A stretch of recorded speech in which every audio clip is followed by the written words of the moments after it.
श्री सुखदेव प्रभु कहते हैं भागवत दसम स्कंद 47वां अध्याय 54वें श्लोक में उवाच कतिचिन्मासान् गोपीनां विनुदच्छुचः कृष्ण लीला कथां गायन रमयामास गोकुलम।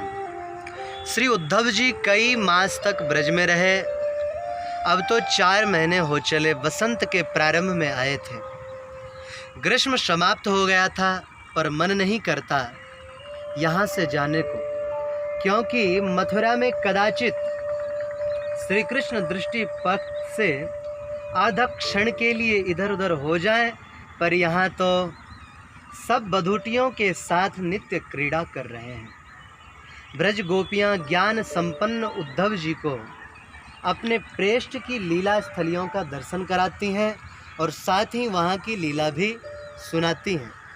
पहले देखिए सूरदास जी के शब्दों में, यहाँ हरि जो बहु क्रीड़ा करे सोते चित ते जात न टरे, यहाँ पै पीवत बकी संहारी शकट तृणावर्त यहाँ हरि मारी, वत्सासुर को यहाँ निपात्यो बका अघा यहाँ हरि घात्यो। ऐसे ही पूरे ब्रज की लीलाओं का उन्होंने वर्णन किया। श्री भागवतकार भी कहते हैं कि गोपियों के साथ प्रेम बावरे बनकर कभी तो यमुना किनारे पहुँचते हैं, वहाँ की माटी का अपने अंग में लेपन करते हैं, कभी वन वनांतर में घूमते रहते हैं, तो कभी गिरिराज की उच्च शिखर पर चढ़ जाते हैं, कभी श्री कृष्ण की स्पृष्ट तरु के कोमल किसलय पल्लवों फलों की शोभा को देखने में भूल ही जाते हैं खुद को। इस प्रकार श्री कृष्ण लीला स्थलियों को देखकर, ब्रज गोपिकाओं के प्रेम को देखकर श्री उद्धव जी का ज्ञान तो मानो एक पोट में सिमटकर गोपियों की उद्दाम गति से प्रवाहित प्रेम नदी में लज्जित होकर मुख छिपाए बह गया। ब्रज लीला कभी बंद नहीं हुई, चूँकि हरिवंश पुराण अनुसार वसुदेव नंदन ब्रज से गए, ना कि नंदनंदन। अतः ब्रज में नित्य लीलाएं होती थी, जिसका दर्शन गोपियों ने उद्धव जी को कराया। एक प्रेम बावरी ने उद्धव जी का हाथ पकड़ा और बोली, यही है वो नदी जिसमें श्री कृष्ण विहार करते थे। दूसरी ओर ले जाती हैं और कहती हैं, यही वो पर्वत है जिस पर चढ़कर के वे बांसुरी में मधुर तान छेड़ते थे।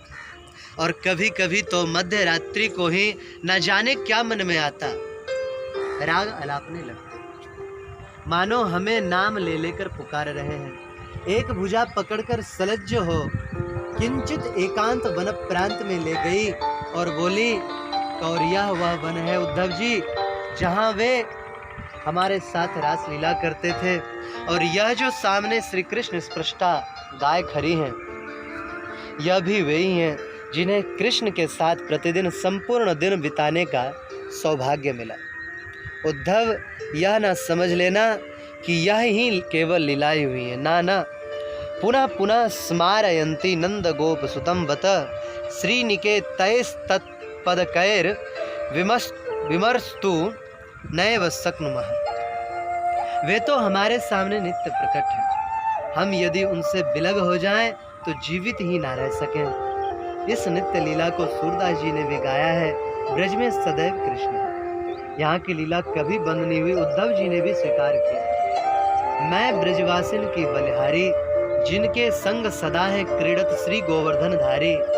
किन्हू के घर माखन चोरत किन्हू के संग दानी, किन्हू के संग धेनु चरावत हरि की अकथ कहानी, किन्हू के संग यमुना के तट बंसी टेर सुनावत, सूरदास बलि बलि चरणन की ई सुख मोहिन नित भावत। उद्धव जी ने गोपी पदरज की कामना की, तभी तो कि आशा महो चरण रेहु जुषा महम श्याम वृंदावने किमपि गुल्म लतौषधि नाम। बोले, यह रज कणिका कैसे मिले मुझ उद्धव को, यह सोच थोड़ा मन को झटक देती है। मेरा परम सौभाग्य होगा यदि यहाँ की पावन वसुंधरा में मुझे तृण लता गुल्म वृक्ष कंकड़ पत्थर कुछ भी बनने का सौभाग्य मिल जाए। और जब वे दधी दूध विक्रय करने जाएं और मैं मार्ग के मध्य निश्चेष्ट होकर पड़ जाऊं, तो यह अपने कोमल चरण तल से मुझे एक ओर कर दें। बस आहा, मेरा एक जीवन तो क्या, जन्म जन्म धन्य हो जाए। इन्होंने दुस्त्यज श्रृंखलाओं को छोड़ उन कृष्ण चरण रज को प्राप्त किया, जिसे ऋचाएं भी अद्यावधि ढूंढ ही रही हैं किंतु पा नहीं सकी। ब्रजधारा में नित्य कृष्ण सानिध्य प्राप्त होने के कारण प्रतिदिन महा महोत्सव होते हैं। प्रतिदिन गोपियां अपने घर द्वार स्वच्छ सुसज्जित करती हैं, स्थान स्थान पर कदली स्तंभ खड़ी करती हैं, सुंदर सुंदर नूतन आकृति के फल फूल से बंदरवार बनाकर लटकाती हैं, घर की ध्वजा को सजाती। क्यों? अरे नन्हा कृष्ण अभी गोचारण के लिए गया है, आता ही होगा। दूसरी, नहीं, वो तो मैंने प्रभावती मैया के घर दूध दही चुराने में संलग्न देखा। तीसरी, अरे तब तो मैं भी ताजा माखन निकालकर सामने ही रख दूं। यदि वो यहाँ आया और उससे कुछ नहीं मिला तो मैं तो इस गोरस का स्पर्श भी नहीं करूंगी। वही वस्तु सफल है जो उनके लिए उपयुक्त है और उसने स्वीकार कर ली है। उद्धव इस नित्य लीला में स्थित गोपियों की प्रेम पराकाष्ठा को देखकर चकित विस्मित थकित रह जाते हैं।